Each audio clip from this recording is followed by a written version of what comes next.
যতই আদর করো মা, কুসুমপুরের দুর্নাম আর ঠেকানো গেল না। পাজি মেয়ে, খালি খোটা দেওয়া না। বদমাস। তোমার ওই রাজমাতা বিরাট খেলাড়ি, টাকার জন্য গ্রামটাই বেচে দিচ্ছিল।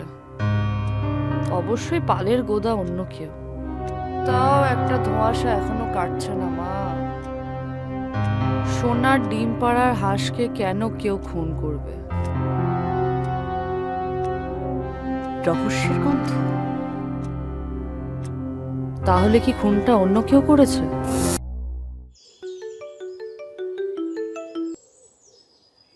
হ্যাঁ স্যার বলুন। তোমার অবশ্যই একবার স্পটে আসা উচিত। হ্যাঁ স্যার, আমাকে তোরিও সেম কথাই বলছিল। ওখানে আমাকে যেতেই হতো। ইনফ্যাক্ট আমি আপনাকে ফোন করতেই যাচ্ছিলাম। ডক্টরের ফোন ট্র্যাক করে জানা গেছে যে উনিও ওদিকেই আছেন। শোনো, তুমি যত তাড়াতাড়ি সম্ভব চলে এসো, বুঝলে?